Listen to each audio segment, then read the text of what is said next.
Hello friends, it's me Urvashi आप सभी के साथ।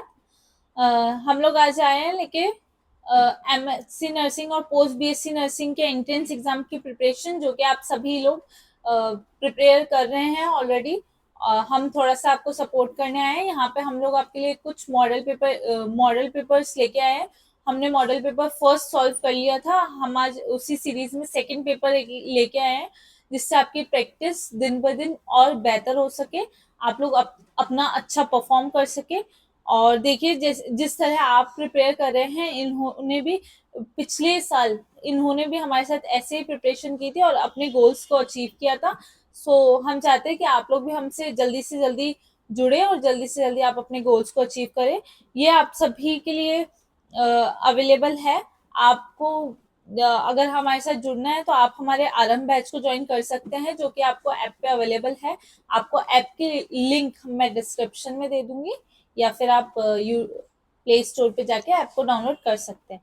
सो फर्स्ट ऑफ ऑल अपन लोग पहले देख लेते हैं हम लोग आपको क्या क्या फीचर्स दे रहे हैं। हम लोग आपको ऐप में बैच में क्या क्या फीचर्स आ रहे हैं। फर्स्ट ऑफ ऑल आप सभी लोगों के लिए है जो एम्स की प्रिपरेशन कर रहे हैं, एम्स से पोस्ट बीएससी नर्सिंग करने के लिए, या यूपी के गवर्नमेंट कॉलेज से, एमपी, आरयूएचएस, या कोई भी, सभी स्टेट्स के लिए ये अवेलेबल है। सभी स्टेट्स वाले प्रिपरेशन कर सकते हैं इन क्लासेस से। हम लोग आपको दे रहे हैं, आपको रिकॉर्डेड क्लासेस दे रहे हैं, टेस्ट सीरीज दे रहे हैं, मॉडल पेपर्स दे रहे हैं प्रॉपर, जिससे आप लोगों की प्रैक्टिस दिन पे दिन बेहतर हो सके। जितने ज्यादा क्वेश्चन प्रैक्टिस करेंगे, जैसे जैसे आपका क्वेश्चन प्रैक्टिस होगी, उतना आपका कॉन्फिडेंस बिल्ड होगा, और कॉन्फिडेंस बिल्ड होते होते आप लोगों की ज्यादा से ज्यादा जो सक्सेस के पास आप जो जा रहे हैं, आपके गोल्स अचीव करने की प्रैक्टिस है, वो बढ़ती जाएगी। और आपको प्रॉपर टेलीग्राम सपोर्ट मिलेगा। आपको कोई भी क्यूरीज होगी, आपकी सारी क्यूरीज को सॉल्व किया जाएगा। आपको प्रीवियस ईयर पेपर्स दिए जाएंगे, जिनसे आपको पता चलेगा कि आपको कैसे कैसे कौन कौन से क्वेश्चंस रिपीट हो रहे हैं, जिनको आपको और ज्यादा अच्छे से ध्यान लगाना है। और सबसे बड़ी बात, फर्स्ट टेस्ट आप सभी के लिए फ्री है। जल्दी से जाके आपका ज्वाइन कीजिए, जिससे आपका टेस्ट वगैरह देख के आप खुद को एनालाइज कर सके कि कहाँ पे आप स्टैंड कर रहे हैं। हम स्टार्ट करते हैं फ्रॉम क्वेश्चन नंबर फर्स्ट।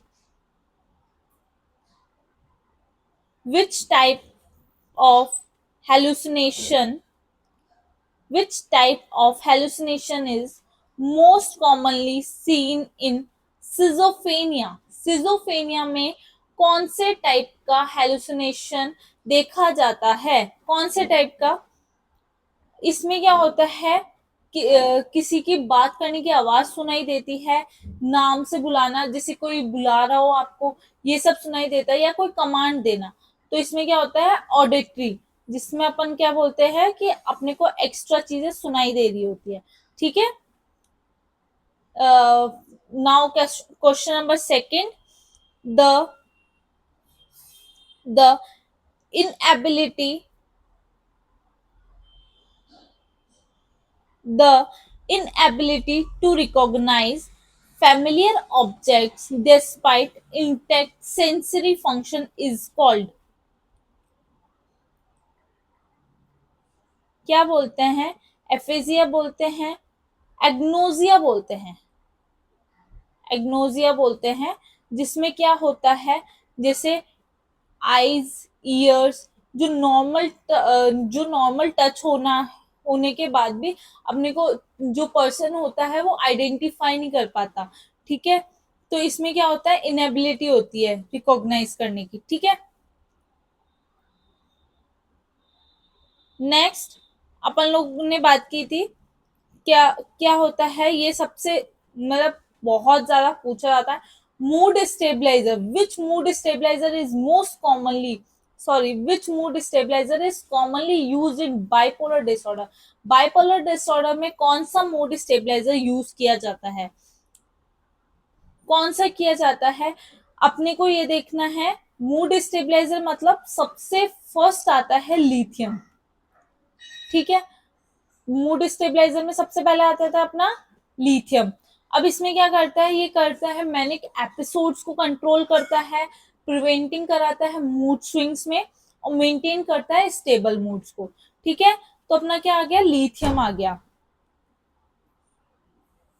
ठीक है, नेक्स्ट अपन आते हैं क्वेश्चन नंबर 4 पे। A patient who imitates the movement of another person is exhibiting. क्या बोल रहा है ये कि दूस क्या कह रहा है ये, a person who imitates the movement of another person is exhibiting, उसे क्या कहते हैं अपन, क्या बोल रहा है, दूसरे पर्सन की बॉडी मूवमेंट या एक्शन को ऑटोमेटिकली कॉपी करता है। क्या कॉपी करता है, कौन करता है, उसे क्या बोलते हैं अपन, इकोप्रेजिया। इकोप्रेजिया में क्या होता है, वो कॉपी करने लग जाता है। जैसे अगर किसी ने हाथ उठाया तो वो पेशेंट भी क्या है, सेम करेगा, हाथ उठाएगा, है ना। किसी का एक्शन को रिपीट करना, तो उसे अपन क्या कहते हैं, इकोप्रेजिया। ठीक है, क्वेश्चन नंबर 4 पे आते हैं अपन, 5th पे आते हैं सॉरी अपन। Which disorder is characterised by recurrent panic attacks. Recurrent panic attacks आना किस डिसऑर्डर में, ठीक है, बार बार अटैक, इंटेंसिव फियर या पैनिक अटैक्स आना, वो किस में होता है ना। ये जो रिकरेंट पैनिक अटैक्स आते हैं, ये किस में आते हैं, पैनिक डिसऑर्डर्स में आते हैं। ठीक है,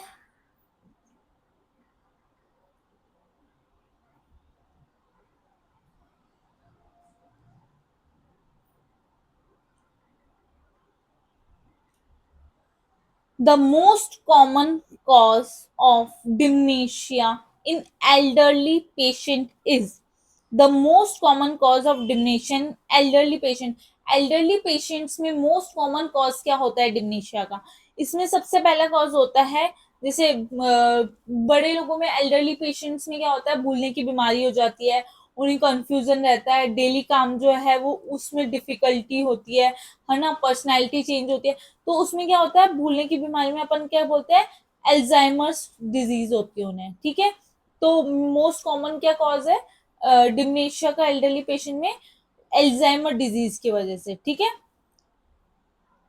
तो नेक्स्ट क्वेश्चन पे अपन आते हैं, neuroleptic, question number 7, neuroleptic malignant syndrome, M NMS is characterise by, NMS क्या कैरेक्टराइज करता है अपना, ये करता है मसल रिजिडिटी और हाई फीवर को। ठीक है, इसमें क्या होता है, ये एंटी साइकोटिक ड्रग के सीवियर साइड इफेक्ट की वजह से होता है। ठीक है, तो एनएमएस मतलब फीवर आता है, इसमें मसल रिजिडिटी होती है, कंफ्यूजन होता है और ऑटोनॉमिक इनस्टेबिलिटी होती है। ठीक है, क्वेश्चन नंबर 8 पे आते हैं अपन, which defense mechanisms involve attributing one's own thoughts to others। ठीक है, उसे क्या कहते हैं अपन, कि अपनी फीलिंग्स या अपने थॉट्स को दूसरों पर डाल देना। ठीक है, ओन्स थॉट टू अदर्स, अपनी फीलिंग, अपने थॉट्स को दूसरों पर डालना। ठीक है, उसे क्या कहते हैं अपन, प्रोजेक्शन, है ना। प्रोजेक्शन बोलते हैं ना, अपनी चीजों को, अपन ने कोई गलती की हो तो अपन दूसरों को डाल देते हैं, जैसे खुद की किसी से जेलसी होना और वो बोले मुझसे जेलस होता है, तो ये चीज क्या है, आप जेलस होते हो बट वो पेशेंट क्या है, खुद को एक्सेप्ट नहीं करेगा, वो दूसरों को ब्लेम करेगा उस चीज के लिए। ठीक है, नेक्स्ट क्वेश्चन, क्वेश्चन नंबर 9 पे आते हैं अपन, the fear of open space. Open space से क्या होता है, फियर को क्या बोलते हैं, ये एग्रोफोबिया बोलते हैं। ओपन स्पेस से फियर को अपन एग्रोफोबिया, जिसे अपन खुली जगह, जैसे खुली जगह होती है या क्राउडेड प्लेस होती है, या घर से बाहर जाने की में एक्सेसिव फियर होना, कि मतलब घर से बाहर जाते वक्त भी वो डर रहा हो, तो उसमें अपन क्या कहते हैं, एग्रोफोबिया कहते हैं उसे। ठीक है, क्वेश्चन नंबर 10 पे आते हैं अपन, है ना, with psychiatric disorder is associated with excessive hand washing and checking behaviours. क्या बोल रहा है ये, कौन सा साइकोटिक डिसऑर्डर होता है जो कि एसोसिएट करता है एक्सेसिव हैंड वॉशिंग और चेकिंग बिहेवियर, बार बार चेक करना या बार बार हाथ धोना, ये क्या करता है, ये ऑब्सेशन और कंपल्शन दिखाता है। तो ये क्या होता है अपना ओसीडी में आता है ये, ठीक है, ऑब्सेसिव कंपल्सिव डिसऑर्डर, ठीक है। नेक्स्ट क्वेश्चन पे आते हैं अपन लोग। द आपको ऐसी ही कंटिन्यूटी को आपको ऐसी ही कंटिन्यूटी हमारे साथ बनाए रखनी है, हमारे साथ यूं ही जुड़े रहना है। तो आप जल्दी से जाके हमारे प्ले स्टोर या मैं जो लिंक डिस्क्रिप्शन में दूंगी आपको ऐप का, उससे आपको जल्दी से जाके आपको हमारे नर्सिंग गुरुकुल ऐप जैसे डाउनलोड कर लेना है।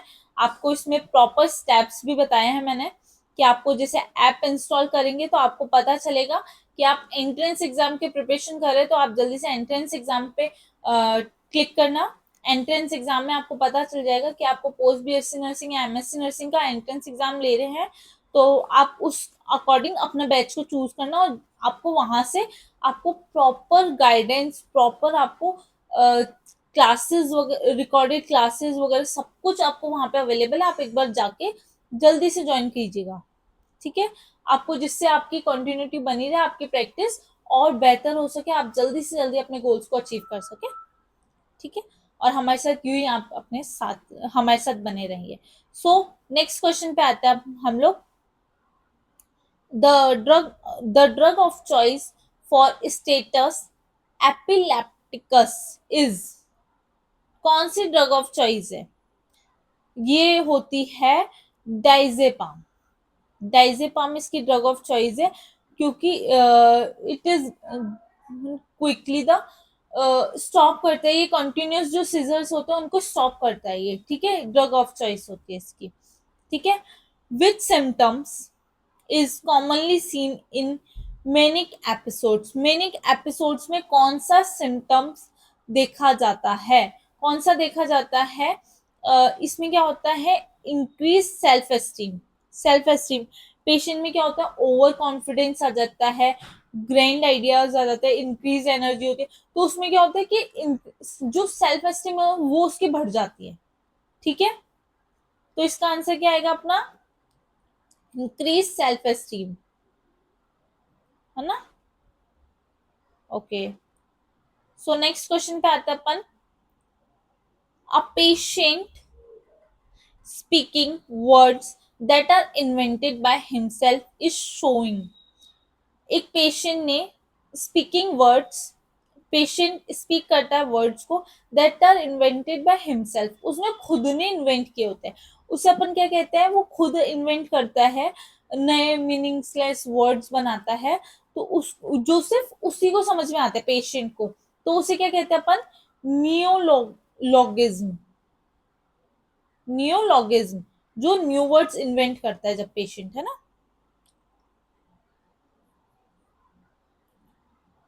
क्वेश्चन नंबर 14 पे आता है अपन। The most common side effect of lithium therapy is, lithium therapy की मोस्ट कॉमन साइड इफेक्ट होता है, क्या होता है लिथियम थेरेपी का most common side effect?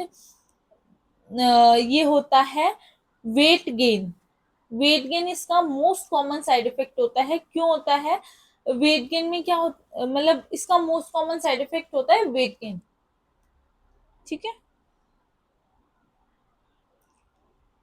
Which condition is characterise by loss of contact with reality, reality के साथ contact कौन छोड़ देता है, कौन छोड़ता है ये? साइकोसिस जो होता है वो रियलिटी के साथ कांटेक्ट छोड़ता है। न्यूरोसिस और साइकोसिस में यही तो मेन डिफरेंस रहता है कि वो रियलिटी के साथ डिल्यूजन में रहता है पेशेंट, है ना, जिसमें एल्यूसिनेशन में रहता है, डिसऑर्गेनाइज थिंकिंग करता है, ठीक है। तो ये रियलिटी के साथ कांटेक्ट तोड़ देता है, ठीक है।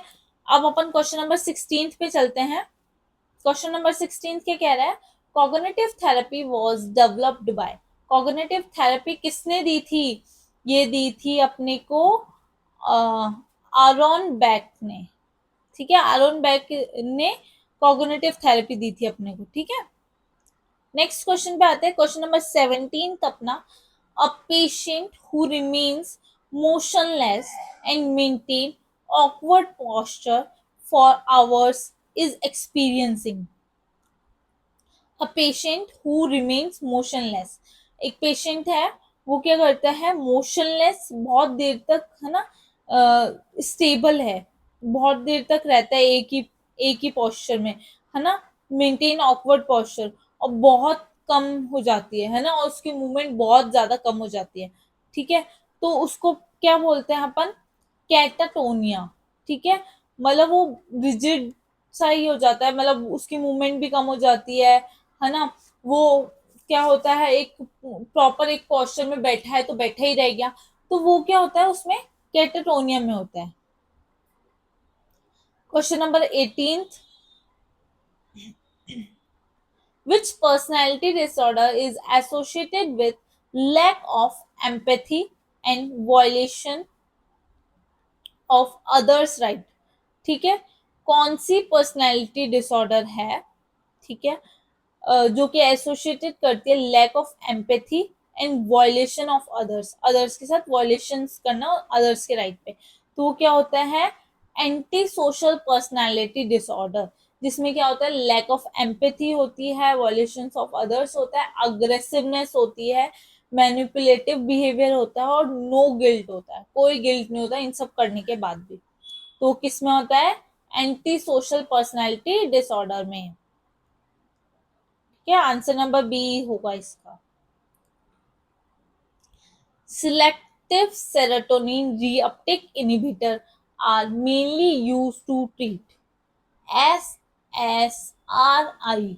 are mainly used to treat, किस में यूज किया जाता है SSRI को, अपना आंख बंद करके अपन सबसे पहले drug of choice he SSRI किसकी है, डिप्रेशन की, ठीक है, मेनली यूज किया जाता है जिसमें, ठीक है। अब अपना लास्ट क्वेश्चन पे आते हैं अपन लोग, उससे पहले आप जल्दी से आके हमें कंटिन्यूटी बनी रहे, इसलिए जल्दी से जाके आप ज्वाइन कीजिए, जिससे आपको और ज्यादा क्वेश्चंस मिल सके और ज्यादा आपकी प्रैक्टिस हो सके, ठीक है। आप आइए, which part of the brain is primarily involve in emotions and memory, कौन सा part of the brain primary involve होता है इन इमोशंस और मेमोरी में, कौन सा होता है, वो होता है अपना लिम्बिक सिस्टम, लिम्बिक सिस्टम है ना, आंसर नंबर बी, क्या ऑप्शन नंबर बी होता है। अब इसमें क्या होता है अपना, जो इमोशंस हेल्प करता है इमोशंस में, बिहेवियर में, मेमोरी फॉर्मेशन में, ठीक है। सो यहाँ हमारा मॉडल पेपर सेकंड भी पूरा होता है आज अपना, ठीक है, मॉडल पेपर सेकंड हमने कर लिया है। अब आपको इसी तरह हमारे साथ कॉन्टिन्यूटी रहनी है और क्वेश्चंस चाहिए, तो इसलिए आपको हमारे साथ जल्दी से जल्दी हमारे ग्रुप को ज्वाइन कर लेना चाहिए, जिससे आपकी यही कॉन्टिन्यूटी बनी रहे, आपको ज़्यादा से ज़्यादा क्वेश्चन प्रैक्टिस हो सके, ठीक है। और बाकी ऑल द बेस्ट, अच्छे से आप प्रैक्टिस कीजिएगा, अच्छा सा स्कोर करना, ऑल द बेस्ट।